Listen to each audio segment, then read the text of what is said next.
In today's video, I'm going to teach you how to add images for reference in buttons in Card. If you've ever wanted a button that shows an image, like an icon, logo, or small screenshot, Card doesn't place images inside a standard button element.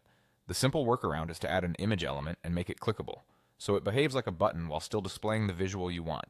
Start by heading to the Card website and opening your dashboard. From there, select the project you want to edit so the builder opens. Inside the builder, look for the Add control and choose Image. This creates a new image element on your canvas. Click Upload and select the file you want to use. For best results, keep the file size small so your site stays fast, and use a clear image that still reads well at smaller sizes.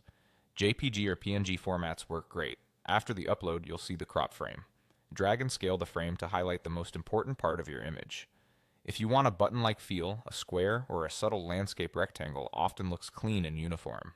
Aim to keep the focal point centered so it remains balanced across device sizes. When you're happy with the framing, click Accept to confirm the crop. With the image still selected, look over to the Settings panel and find the URL field. This is where we turn the image into a functional button. Card doesn't support embedding an image inside a standard button element, but linking the image itself achieves the same result. Paste the destination you want people to go to.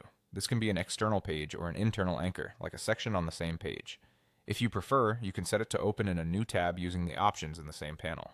Once your link is in place, click Done to save the image settings. At this point, your image acts as a clickable button. For polish, you can resize the image to match other buttons on your page, add a slight corner radius or shadow for a tactile look, and ensure there's enough spacing so it's easy to tap on mobile.